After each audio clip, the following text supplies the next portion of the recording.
Well, good morning. We'll go through that. Yeah, I'm sorry.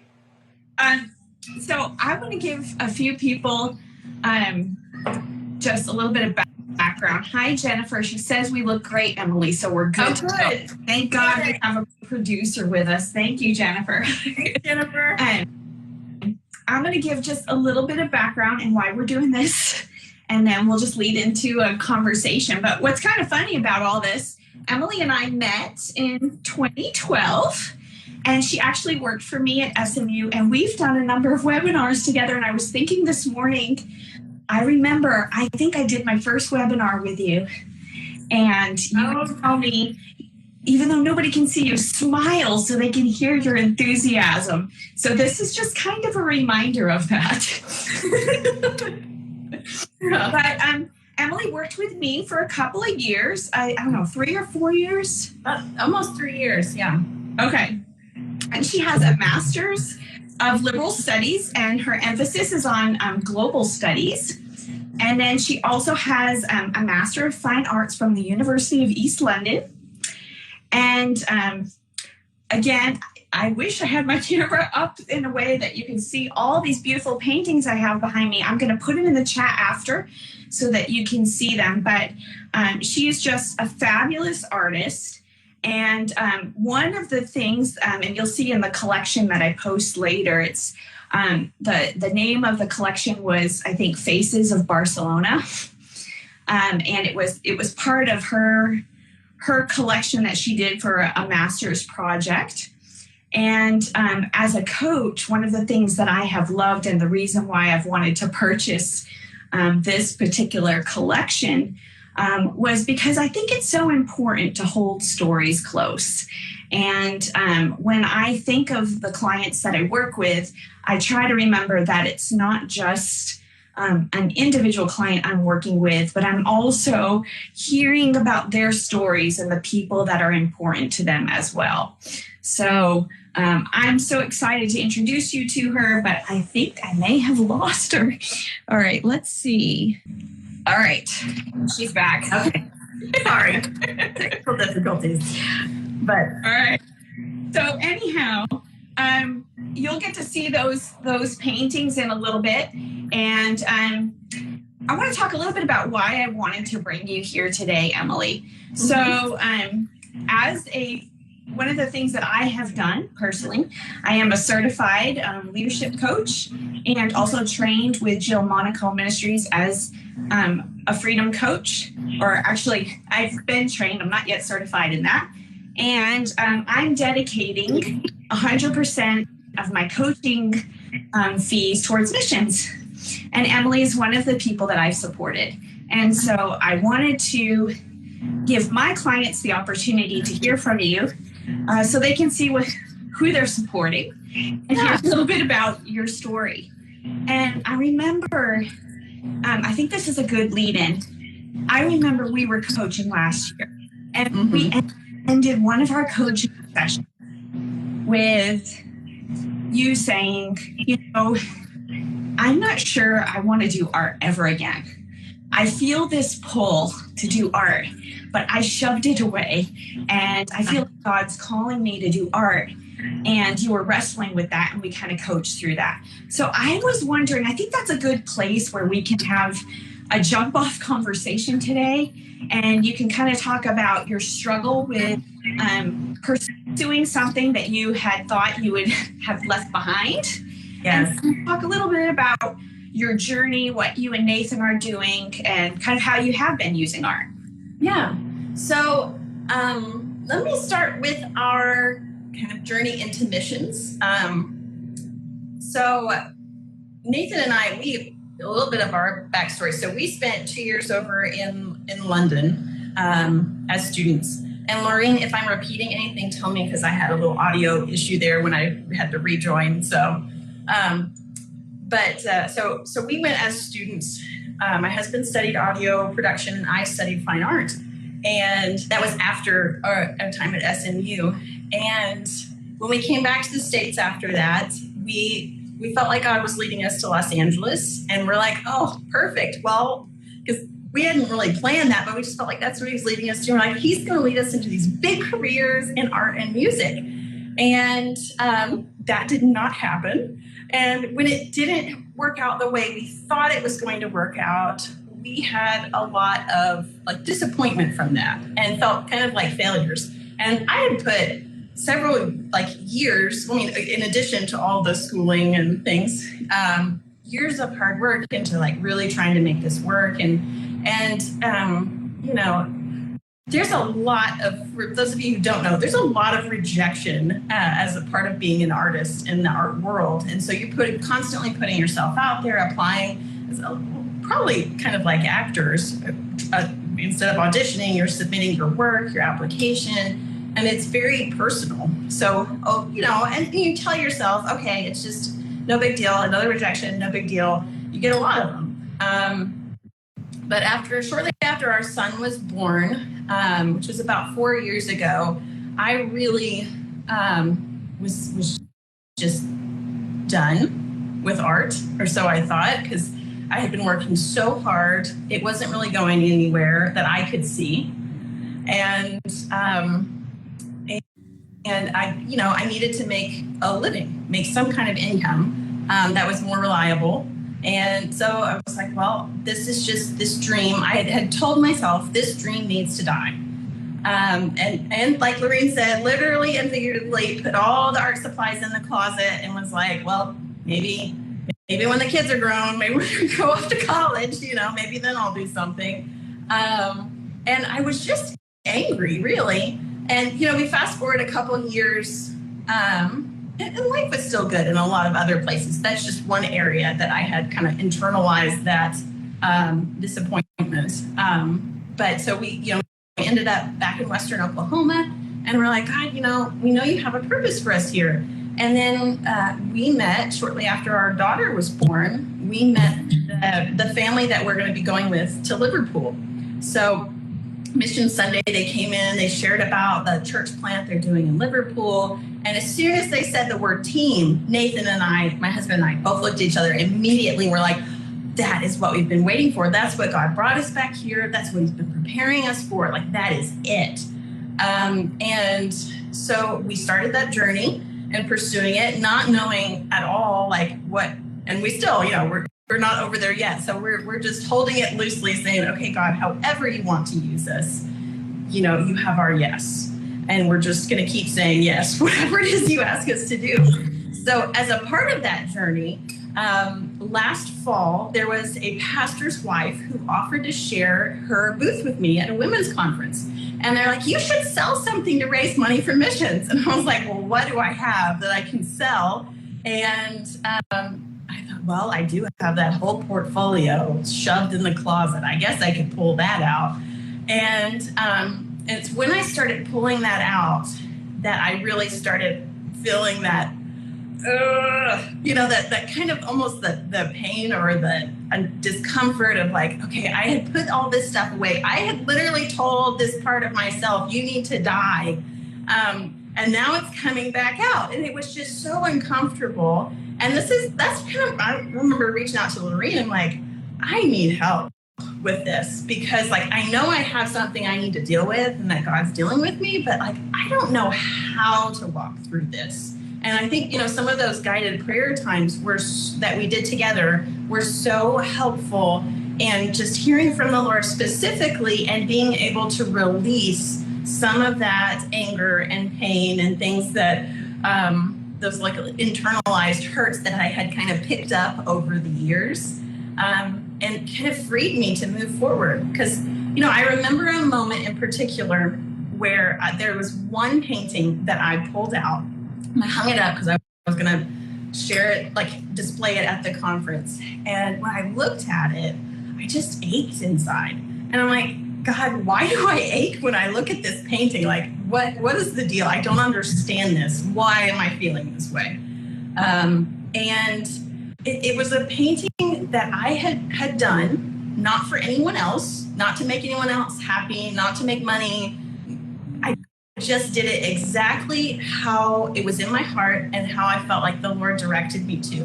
And when I looked at it, I was like, sometimes you look back at things that you've done and that you thought were great at the time, and you look at it and you go, oh, cringe, it's not that great. But this was like the opposite. I pulled it out and I looked at it and I was like, oh, that's really good. Like, not to, right. pat myself on the back, but like, that actually is real talent.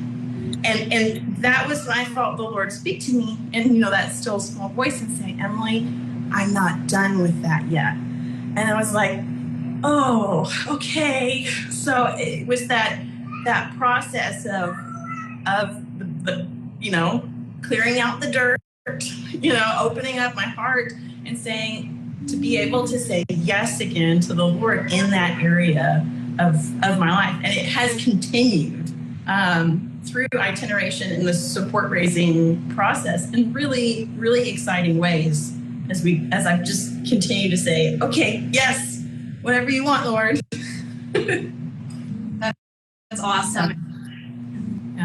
I love hearing your journey, and I love hearing your process of going through it all. So how have you been using art now to step forward? Can you talk about some of the things that have happened since that conference? Yes.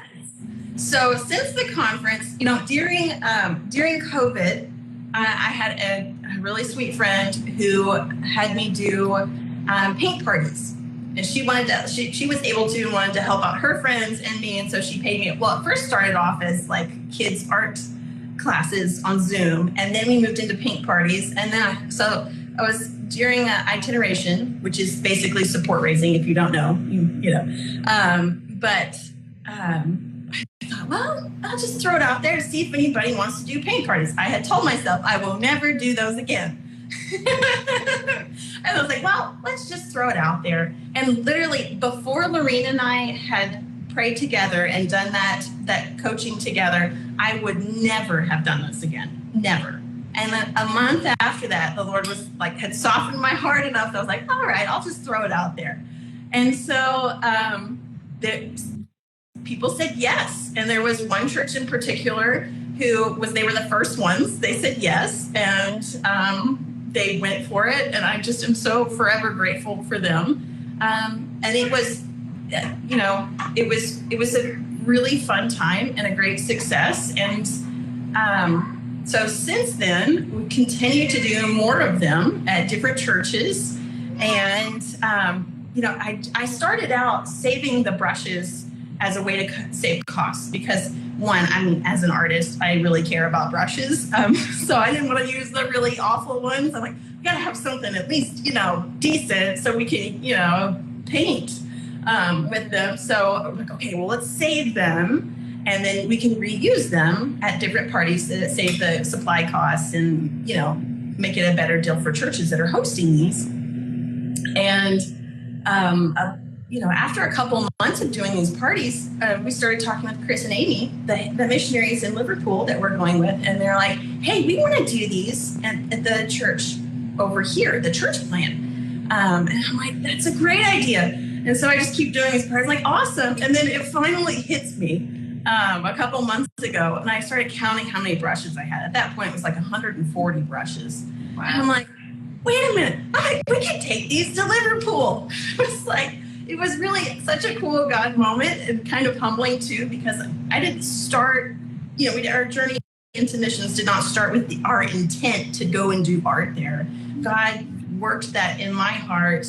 And then he started, something that I thought was just a way to save money was actually a way to gather up brushes to take over to Liverpool and use there. And so about the last couple of parties, I've been having the ladies who are a part of those, because they're church groups that have been doing this, asking them if they would pray with me to hold their brushes just as kind of like a visual reminder and pray for the future people who will be using those in Liverpool. So that's so good. That's so good. And it carries your story. You're carrying this part of the story into the next one, I love it. Emily, bear with me. I'm grabbing my notes. One of the things that I have found in my own journey is that when I have been in that stuck place, when I've been in a place where I don't know what the next step is, or, just, trying to push through and can't push through, I have found one of the best ways to propel me forward, and I found it out very accidentally, was to invest in someone and to invest in someone else. And it really takes the focus off of me and allows me to have more capacity, grow, to hold somebody else. And in that, developing that capacity, I find it fuels me for my own dreams, right? And that's one of the things is why I wanted to support you this year. But there might be people out there who are looking for something to someone or some purpose to support. And if people want to reach out to you, how can they best connect with you? Can you share about that? Yes. So just a little bit, I guess, about who we are, because I didn't really mention that earlier. So we are the Blackmore family, and I think you may have gone into this a little bit earlier, Lorene. So my husband and I, Nathan, and we have 2 kids, Ollie and Nori. We're 4 and 1. So we are headed to Liverpool, England, to be a part of a church plant there. And our goal is to be a church planting church. So we don't want to just stop with one. We want to plant it and just see it grow and spread. And the church plant is actually kind of unique in that during the week, it's going to be a coffee shop. And there will be artwork up in the space. There will be paint parties like we talked about, community events. And we want to be serving the community in any way that we can. So if you want to get in touch with us, there's a number of different ways to do it. Our website is blackmoremissions.com. It's Blackmore, BLACKMORE, missions.com. And it has a little bit about our family, what we'll be doing on there. Our email is blackmoremissions@gmail.com. So if you want to reach out to us that way, that's a great way to do it. And you can also find us on Facebook. My profile is on there, Emily Blackmore.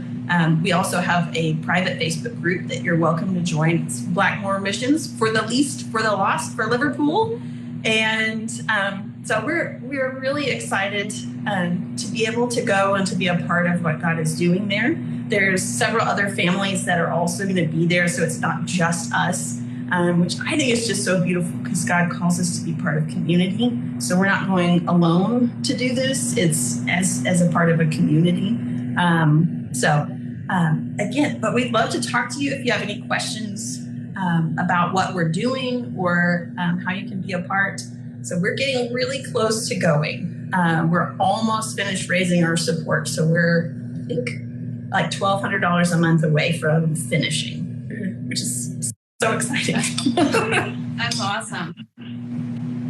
And rough time frame for sometime this year, but we're kind of believing for it. Yeah, we're really pushing for this summer. We're hoping to be there, one, because the church launches in September. So right now, we just got the keys to the building, which is just so exciting. There's a team actually from Oklahoma who's going over to help do some of the renovation on the church space this coming week. I think actually they should arrive like today. So please be praying for them.